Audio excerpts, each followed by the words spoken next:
First at 6, a scam preying on emotions. From Metro Detroit to the state line. She made it seem like she was from this neighborhood, this community. Heartfelt? Yeah, heartfelt, definitely. Mentioned God so many times. The wide-reaching investigation into a woman claiming to raise money for a summer camp that doesn't even exist. What the owner of this restaurant says happened when she came in asking for money. Plus, construction isolation. My customers aren't coming in like they used to, especially the older people. Business owners in Clawson reaching out to 7 News Detroit for help, hurt badly by extended road construction. The daily impact of guests coming in and shopping with us has been impacted significantly. What the city engineer has to say about the project and when it will be complete so business can get back to normal. And heading into May with a freeze watch. We're tracking overnight lows and pinpointing when we'll warm back up. Your voices, your stories, in your community. 7 News Detroit at 6 starts right now. And first at 6, an accused scammer preying on people's generosity. Thank you for joining us for 7 News Detroit at 6. I'm Mike Duffy. Police are warning of a woman accused of soliciting donations for a bogus camp for children with special needs using this flyer. One encounter in Oakland County was caught on camera. This surveillance footage shows the suspect making her pitch at a Pontiac restaurant. We first reported this warning on 7 News Detroit at 6 Wednesday. But in the last 24 hours, we've learned it's not just Oakland County.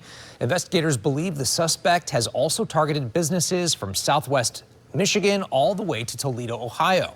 7 News Detroit anchor Simon Shaykhet is talking to one alleged victim about what made this so convincing and the Oakland County Sheriff about what's at stake. The owner of Bravo's Coney Island tells me a woman came through the front door asking for money for a youth camp for children with special needs. But after he donated, it wasn't long before he realized it was a scam. She made it seem like she was from this neighborhood, this community. Heartfelt? Yeah, heartfelt, definitely.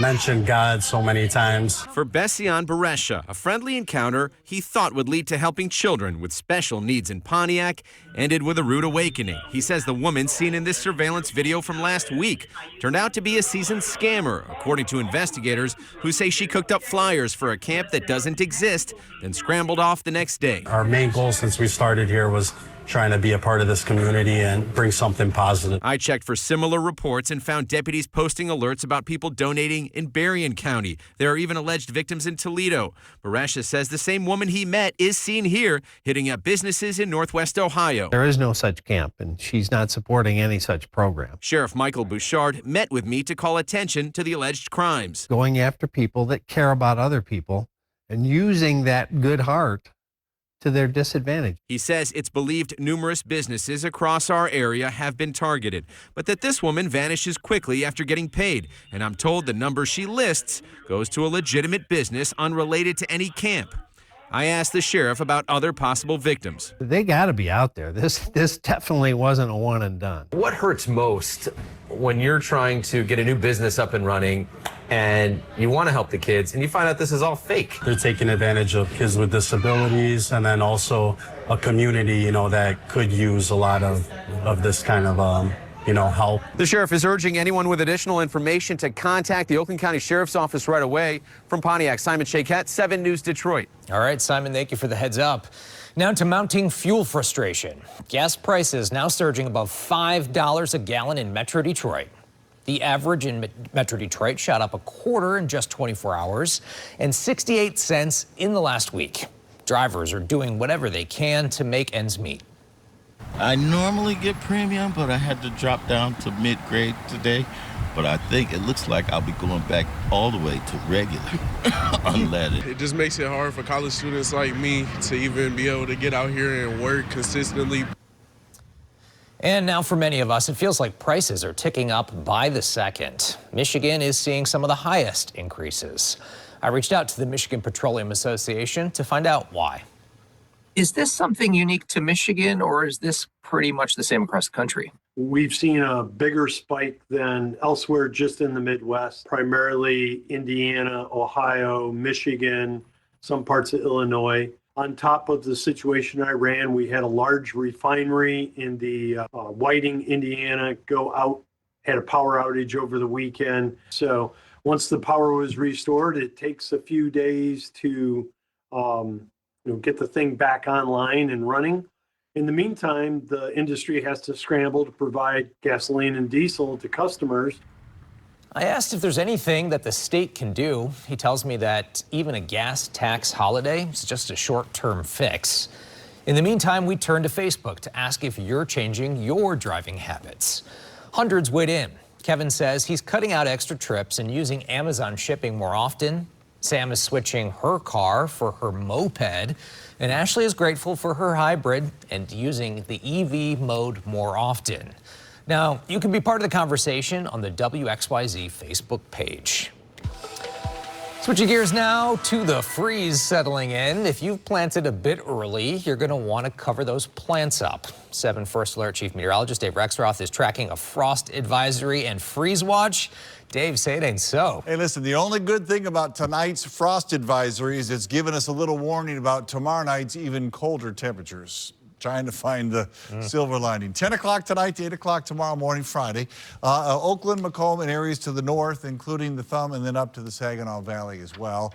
It does get colder tomorrow night. Here's where we stand right now. It's 50 in Pontiac and Howell, 53 in Detroit, 46 already in Port Huron, close to that in Port Sanilac as well. We should be in the mid-60s, but we're not. So we start falling tomorrow morning. Detroit 38, 36-ish in a lot of spots north and west. Some extra clouds and maybe even a couple of showers. That helps. Otherwise, the wind's pretty light. If we didn't get those clouds, we'd be in trouble. So even colder tomorrow night. I'll show you those numbers and how we try to work things back up as the weekend goes along. All right, we've been warned. Thank you, Dave. We've heard so much frustration about frequent and extended power outages. One idea that's being talked about is underground power lines. Well, now it's getting closer to happening. Today, the Michigan Public Service Commission said it's going to explore the potential costs and benefits of moving overhead electric lines underground. The commission says utility companies proposing underground projects will need to demonstrate how it's the most cost-effective way to improve reliability and resilience improvements. All right, here at 7 News Detroit, we are committed to hearing your concerns and your stories. So when 7 News Detroit's Ruta Ulcinaite received this email stating there were businesses along Rochester Road in the Clawson and Royal Oak area struggling to get customers through the door, she was there to listen. The construction zone is on Rochester Road between 13 and 14 Mile Roads. The light at the end of the tunnel, unfortunately, not until late fall. Ruta is your Clawson reporter. Tonight, she's raising the voices of those business owners, and she's turning to officials to get an update on the extended project. During the lunch rush at Julian Brothers Deli in Clawson. How many French rolls? 2? Owner Richard Julian is staying busy helping customers. Yep, thank you. And the ones that continue showing up, their support means more than ever right now. My customers aren't coming in like they used to, especially the older people. Julian says he has seen a revenue drop of about 15% daily since construction began on Rochester Road between 13 and 14 miles. It's financial hardship he has not seen since he opened the shop 55 years ago. Out of everything, the recession, COVID-19, this has affected your business more? Oh, yeah. To make ends meet, Julian, who is now in his 70s, has started to personally deliver groceries and food to customers that have supported him over the years. They're the only ones I got. You know, so you want to take care of them.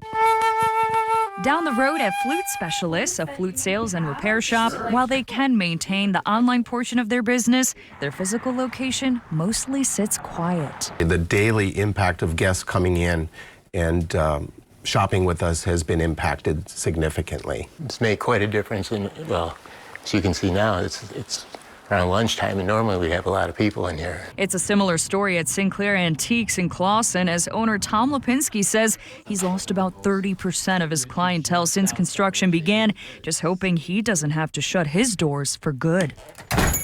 I brought these concerns to Royal Oak City engineer Holly Donahue to see where the project stands and what can be done to help. Many thought the project was already supposed to be wrapped up, but she says work could not begin on their water main replacement and road diet until the city of Clawson replaced their water mains, which Clawson only recently completed. So that was kind of its own separate project. But I'm sure to people around here, it felt like one big project, because as soon as they were gone, we came in with this road project and started our own work. She says contractors are working fast and all entryways to businesses will remain open despite the road only being one way for the time being. And once complete, we'll be out of here for a very long time. I hope it wraps up soon, and I hope what they do makes it so much more pleasant that it was worth the wait. The completion date is scheduled for around November of this year, but in the meantime, if you'd like to support these businesses and brave the construction, they would absolutely love to have you. On the Clawson Royal border, I'm Ruta Ulcinaite, 7 News Detroit. Thank you so much, Ruta. Again, that story came from a tip emailed to Ruta. Ruta, of course, dedicated to covering communities across southeastern Oakland County. So if you have a story idea, scan that QR code on your screen or email her at ruta.ulcinaite@wxyz.com. It was an all-hands-on-deck day in Lincoln Park, the community coming together to give back to a man who has sacrificed so much for our country. City leaders and officials spent the day putting a ramp together for a local veteran currently battling cancer. He uses a wheelchair and did not have full access to his home. We're told Veterans Affairs had sent out 6 different companies to install a ramp, but there was an issue with the land. So the director of Downriver for Veterans reached out to the community policing sergeant for Lincoln Park. We have to build trust in our community, and that's the biggest thing for us is letting them know we're here for them, letting them know that they can count on us and they can reach out if they ever needed anything. The ramp was donated by a community member, and we are grateful they got it done. Still ahead on 7 News Detroit at 6, Dollars for Scholars, the program dedicated to helping students achieve their dreams and to be the first in their families to attend college. Why these students believe without the organization's help, they wouldn't stand a chance at being where they are today. Cedar Point, gearing up for another season. What's new for thrill seekers and food lovers?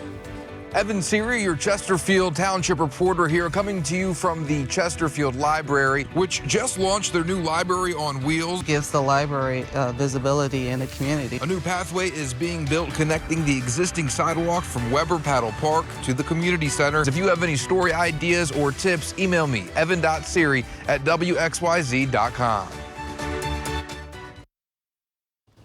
It's a milestone moment for more than 100 Detroit area high school seniors. Not just because graduation is near, but because they've had a major boost along the way. Thanks to the nonprofit Dollars for Scholars, these students have been guided, supported, and now celebrated as they announce where life will take them next. 7 News Detroit reporter Jeffrey Lindblom shows us how this program is changing futures, one graduate at a time. 140 students who have been helped by Dollars for Scholars, a nonprofit organization who contributes hundreds of thousands of dollars to academic success to students, are getting their photos snapped as they make their announcements as to what university they plan to attend.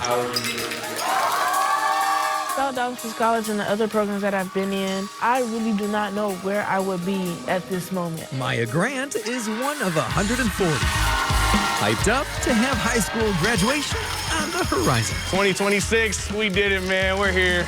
The common thread, all of these seniors have been recipients of Dollars for Scholars Helping Hands. Kind of like helped me to see that I'm a better student than I was being. Our goal is to help make sure that they reach their goals and their dreams. Krista Funk is Detroit Regional Dollars for Scholars Executive Director and says their donation-based, grant-funded nonprofit, founded in 1990, has since expanded into 16 Southeast Michigan high schools, serving roughly 1,000 student journeys at a time, supporting them from sophomores to seniors in high school, targeting middle-of-the-road students who could use a little extra help. He'll be the first graduate in the family attending a university. It's all about photographs celebrating the program's aftermath, featuring students who were a part of the program that had them prepping for SAT scores, taught financial literacy, and visiting college campuses. All of those things culminate to this final moment where they get to tell all of their peers and their families where they're going to school. I had my downs during my high school years. Grant says among the most difficult things in high school was staying away from gossip and drama. She thanks Dollars for Scholars for helping her to keep her head down in the books, hooked on keeping her academics high in the sky. It's a program she encourages others to apply. It's really going to help you in a very, very powerful way. We know these students well. We love these students. The motivation from everybody and everything that I do is what really kept me going. These kids, now packed as one in an auditorium full of excitement and fun, will soon head in many different directions. Excited to finally be free, I guess. But they'll always share the Dollars for Scholars bond on whatever next dawns. I am attending Saginaw Valley State University to major in early childhood education. Well, congratulations to all of the upcoming graduates, and good luck on the next chapters of your lives, contributed in part by Dollars for Scholars. Reporting in Ypsilanti, I'm Jeffrey Lindblom for 7 News Detroit. And of course, we congratulate all those graduates. Now, America's roller coast will be rocking again soon. Cedar Point's opening day is slated for next Saturday, May 9th, with some new events. Barrels and Bites will let guests sip and snack on new treats along Frontier Trail in June. A star-spangled celebration happening June 29th through July 4th for America's 250th birthday. And the Corkscrew, the world's first triple looping roller coaster, turns 50. That was first introduced for America's bicentennial. That is a fun place. Yeah, of course, a lot of people are thinking about that right now, but we're talking about not such summery weather. No, it's going to be cold, and we're going to get to those numbers just a little bit. They're low. Lots of times during the commercial breaks, Mike and I, especially right before weather, we're talking weather and questions back and forth. The other day, I put out on social media, on Facebook, said, hey, if you got some questions, because Mike has good ones, but I want to hear from you, and this is one of the ones that I got most commonly. I've gotten this question actually just 2 times today when I was at lunch. So Brian says, what does it mean when you put the little 20% chance of rain on the extended forecast? All right, now it's a very good question. Some people think it means only 20% of the area will get rain, 80% will not. That is incorrect. At least that's not how we mean for you to interpret. Some people say it'll only rain 20% of the time of the day and not 80% of the day. That is incorrect as well. It is simply meant to be a probability to say, hey, there is a 20% chance that where you are throughout the day at some point you'll get wet.